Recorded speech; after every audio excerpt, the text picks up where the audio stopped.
Assalamualaikum warahmatullahi wabarakatuh. Waalaikumsalam warahmatullahi wabarakatuh. Alhamdulillah rabbil alamin. Wa bihi nasta'in wa ala umuri dunya waddin. Asyhadu an la ilaha illallah wahdahu la syarika lah. Wa asyhadu anna Muhammadan abduhu wa rasuluh la nabiyya ba'du.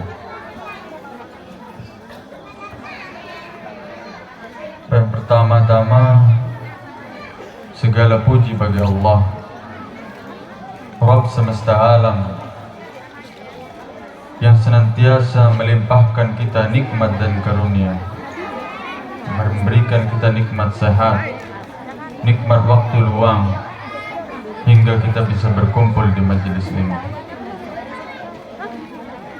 Salawat dan salam mari kita sampaikan kepada Nabi kita, Nabi Muhammad sallallahu alaihi wasallam, suri teladan bagi kita dalam hal kebaikan dan akhlak yang mulia. Pertama-tama yang saya hormati pengurus masjid dan panitia, yang saya hormati petinggi-petinggi perusahaan, yang saya hormati alim ulama, tokoh agama, tokoh masyarakat, dan yang saya hormati para hadirin yang dimuliakan Allah. Saya ingin berterima kasih atas waktu dan izin untuk bisa hadir di majelis ini, berkumpul bersama, menjalin silaturahim. Kedatangan saya ke sini bukan ingin menggurui, bukan ingin mengajari, karena saya tidak punya ilmu sama sekali. Akan tetapi kedatangan saya ke sini hanya ingin melanjutkan cita-cita atau program yang dulu dijalankan oleh almarhum Abuya Syekh Ali Jabir, yaitu mencetak 1 juta penghafal Al-Quran. Yang mana awal mula program ini ketika beliau datang ke Indonesia menjadi imam dari masjid ke masjid, setelah itu menjadi guru ngaji, mengajar ngaji. Setelah mengajar ngaji,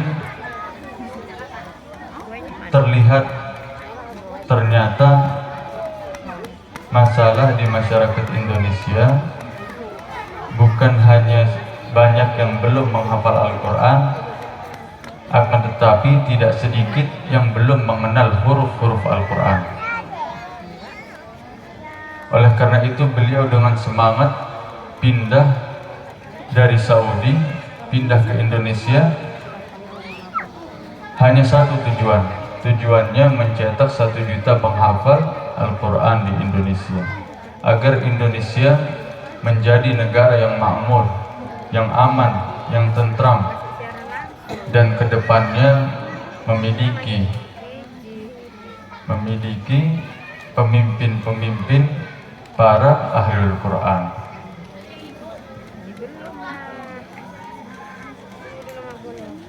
Meninggalnya beliau menjadi alasan saya untuk melanjutkan program tersebut, karena program ini tidak bisa dijalankan oleh beliau sendiri dan tidak bisa dijalankan oleh saya dan kami tim. Kita menjalankan ini bersama, sebagaimana beliau dulu bersama dengan para jamaah berusaha bergotong royong, saling membantu untuk mencetak 1 juta penghafal Al-Quran. Karena Al-Quran ini, Bapak Ibu, tempat kita meraih syafaat. Kita hanya diminta satu, menjadi temannya Al-Quran di dunia, membaca Al-Quran setiap harinya, walaupun satu ayat satu hari, tidak jadi masalah. Apabila kita bisa terus membaca Al-Quran setiap harinya, Al-Quran akan membalas, Al-Quran akan menjaga kita di dunia, menemani kita di dalam kubur, sampai kita masuk ke surga Allah. Al-Quran terus menemani kita bersamaan. Itulah yang dijanjikan oleh Al-Quran.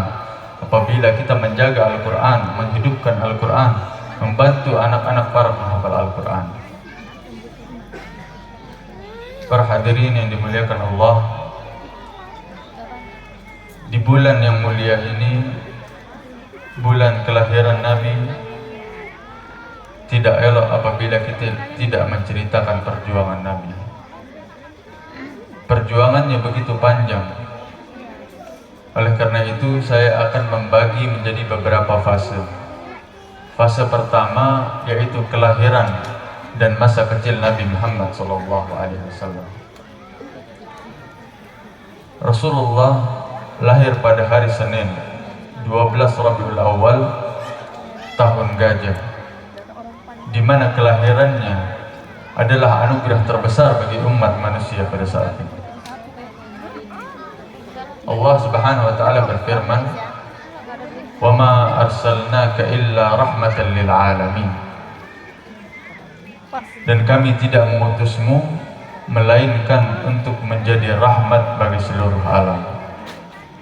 Jadi Nabi Muhammad diutus bukan hanya untuk menjadi nabi dan rasul saja, melainkan menjadi rahmat bagi seluruh alam, seisi alam semuanya jadi rahmat. Kemudian Rasulullah terlahir dalam keadaan yatim. Bapaknya Abdullah wafat sebelum beliau lahir. Kemudian Rasulullah lahir di usia yang ke-6 tahun. Ibunda tercinta Aminah juga wafat. Allah seolah mengajarkan kita bahwa dalam kesedihan dan keterpurukan akan lahir manusia-manusia hebat jika ia dekat dengan Allah. Kemudian Rasulullah diasuh oleh kakeknya dan pamannya.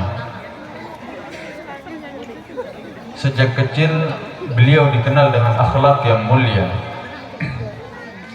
Bahkan seluruh penduduk kota Mekah memanggilnya dengan Al-Amin, orang yang terpercaya. Dari kecil sudah dipanggil Al-Amin, orang yang terpercaya, karena akhlaknya yang mulia. Itulah pentingnya akhlak yang mulia, para jamaah sekalian.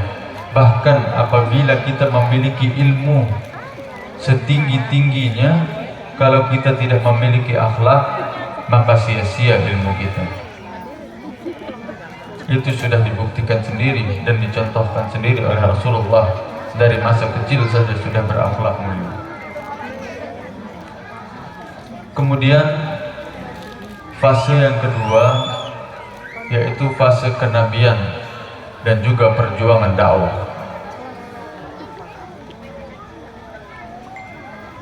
Wahyu pertama turun di Gua Hira saat beliau berusia 40 tahun.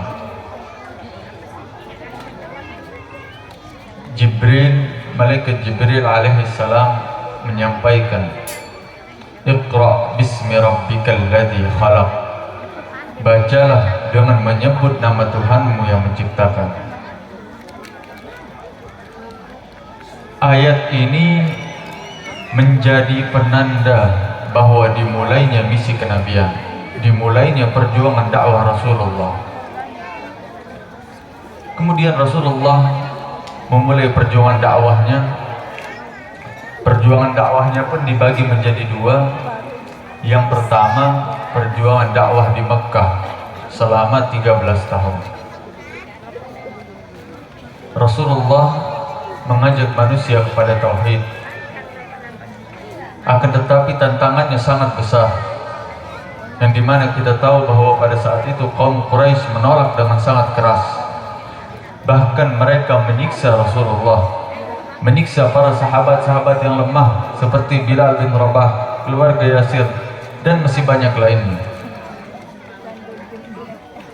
Kemudian dalam menghadapi siksaan ini, Allah menurunkan ayat sebagai peneguhan hati. Fasbir kama sabara ulul azmi minar rusul.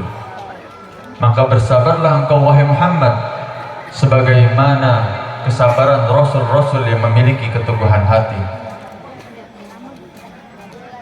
Saking kejinya kaum Quraisy pada saat itu, sampai Allah menurunkan ayat untuk menenangkan hati Rasulullah agar bersabar, agar terus berjuang berdakwah.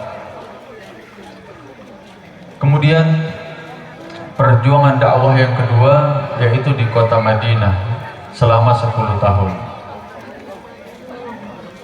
Hijrahnya Rasulullah dari Mekkah ke Madinah adalah titik balik perjuangan dakwahnya. Di sana beliau membangun masyarakat, mempersaudarakan kaum Muhajirin dan Ansar, yang mana kita tahu bahwa kaum Muhajirin dan Ansar sering berselisih, sering berseteru. Beliau mempersaudarakan mereka, kemudian menjadi pemimpin dan juga menjadi imam salat bagi kaum di sana. Allah Subhanahu wa taala berfirman tentang prinsip masyarakat ini, innamal mu'minuna ikhwah. Sesungguhnya orang-orang mukmin itu bersaudara. Sambil berjuang dakwah, perang demi peperangan terjadi. Perang Uhud, perang Badar, dan perang Khandaq adalah ujian terberat bagi kaum muslimin. Ujian yang menguji ketabahan kaum muslimin. Dari sini kita tahu makna jihad yang sesungguhnya, bersabar, berstrategi, dan juga bertawakal kepada Allah. Kemudian fase yang ketiga yaitu kemenangan dan juga wafatnya Rasulullah. Bapak Ibu yang dimuliakan Allah, puncak perjuangan Rasulullah yaitu Fathu Makkah, pembebasan kota Makkah, di mana Rasulullah memasuki kota Makkah dengan penuh kerendahan hati kepada musuh-musuhnya yang dahulu menyiksanya. Beliau bersabda, Yawmal maghfirati la tatrib alaikumul yawm idhabu fa antumut tulaqa. Pada hari ini tidak ada cercaan atas kalian, pulanglah, kalian semua bebas. Ini adalah contoh akhlak Al-Quran yang langsung diterapkan oleh Rasulullah, memaafkan dan juga memberi kemuliaan. Bayangkan jemaah sekalian, Rasulullah bisa memaafkan, bahkan bukan memaafkan saja, melainkan memberi kemuliaan kepada orang-orang yang dahulu menyiksanya, menghalangi perjuangan dakwahnya. Beliau maafkan dan memberi kemuliaan, bahkan membebaskan mereka untuk pulang. Kemudian setelah menyempurnakan risalah, beliau wafat pada hari Senin 12 Rabiul Awal dalam usia 63 tahun. Kepergiannya adalah duka terbesar bagi umat manusia. Aisyah radhiyallahu anha menuturkan bahwa sesaat sebelum wafat beliau mengucapkan, balir rafiqul a'la minal jannah, bahkan aku memilih teman yang maha tinggi di surga. Kemudian kepergiannya Rasulullah membekaskan luka di hati para umat, membuat umat kebingungan seperti kehilangan arah. Bahkan tidak sedikit yang ingin meninggalkan agama Islam dikarenakan segitu kehilangan arahnya ketika kepergian Rasulullah. Kemudian sahabat Rasulullah Abu Bakar As-Siddiq melihat situasi ini, menenangkan umat, mengingatkan umat dengan firman Allah, "Wa ma Muhammadun illa rasulun qad khalat min qablihi ar-rusul afa in mata aw qutila qalabtum ala a'qabikum." Muhammad itu tidak lain adalah seorang rasul. Sungguh telah berlalu sebelumnya beberapa rasul. Apakah jika dia wafat atau dibunuh, kamu berbalik ke belakang, kamu murtad? Abu Bakar mengingatkan umat, karena banyak yang ingin meninggalkan Islam dikarenakan kehilangan arah. Tapi dengan kuatnya hati Abu Bakar As-Siddiq yang selalu mengingatkan umat, jangan sampai terpecah belah, teruskan perjuangan. Alhamdulillah, Islam terus berjaya sampai sekarang. Para hadirin yang dimuliakan Allah, di bulan kelahiran Nabi ini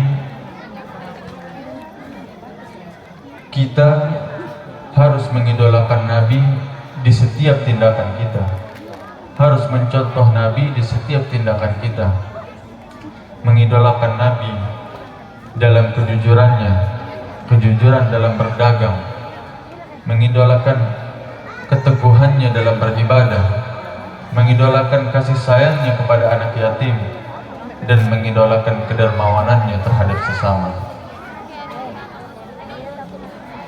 Saya ada satu kisah tentang bagaimana cintanya Rasulullah terhadap umatnya, pedulinya Rasulullah terhadap umatnya. Ada suatu saat di mana Rasulullah diberikan berkeranjang-keranjang kurma, diberikan kurma yang banyak. Kemudian kurma-kurma tersebut dibagikan oleh Rasulullah kepada orang-orang miskin, sampai tidak tersisa untuk dimakan oleh Rasulullah satupun. Semuanya dibagikan kepada orang miskin. Kemudian setelah selesai berbagi, kurmanya sudah habis.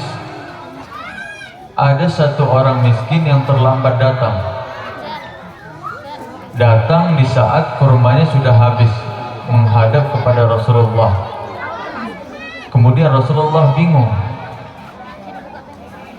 sedih Rasulullah, mau menangis Rasulullah, karena tidak tahu apa yang bisa diberikan kepada orang yang terlambat datang. Karena kurmanya sudah habis, sudah dibagikan semua. Bahkan Rasulullah pun tidak merasakan kurma itu satupun. Kemudian sahabat Rasulullah Umar bin Khattab melihat Rasulullah yang tersedih, kebingungan. Beliau mengatakan, "Wahai Rasulullah, sesungguhnya engkau tidak dipaksakan apa-apa yang di luar kemampuanmu. Akan tetapi Rasulullah hanya terdiam saja, masih bersedih, malu, bingung mau memberikan apa kepada umatnya, kepada orang miskin yang terlambat datang. Bingung, tidak tahu, karena sudah tidak punya memiliki apa-apa lagi. Kemudian sahabat Rasulullah yang satunya, Ali bin Abi Thalib, datang menghampiri Rasulullah dan memberikan Rasulullah 3 dirham. Kemudian Rasulullah langsung tersenyum, dari yang sedih mau meneteskan air mata langsung tersenyum, langsung memberikan kepada orang miskin itu 3 dirham, seraya bersabda, "Dengan ini aku diperintahkan untuk bersedekah."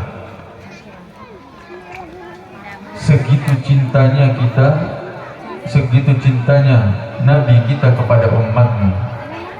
Di saat tidak memiliki apapun masih bisa bersedih, masih bisa kebingungan mau memberikan apa kepada umatnya.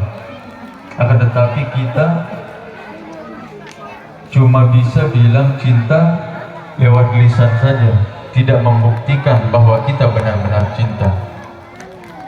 Jika kita benar-benar cinta, maka kita amalkan apa amalan-amalan yang diajarkan oleh Rasulullah, mengamalkan ilmu-ilmu yang ditinggalkan oleh Rasulullah, mencontoh kebaikan-kebaikan yang dilakukan oleh Rasulullah, agar cinta itu bukan hanya di lisan saja, bukan hanya sebatas ucapan saja, melainkan cinta itu tertanam di hati kita, bahwa kita benar-benar cinta Rasulullah, dan insya Allah kita bisa mendapatkan syafaatnya kelak.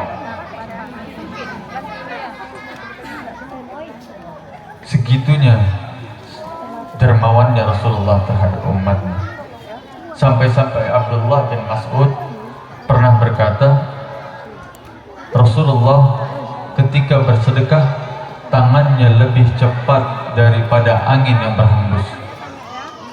Segitu cepatnya tangan Rasulullah ketika bersedekah. Semoga kita bisa menjadi umat yang benar-benar mencintai Nabi, bukan hanya di lisan saja, tetapi di hati kita tertanam cinta Nabi dengan menghidupi sunnah-sunnahnya di kehidupan kita sehari-hari. Mungkin hanya ini bisa saya sampaikan, kurang lebihnya salah katanya mohon dimaafkan. Wabillahi taufiq wal hidayah. Wassalamualaikum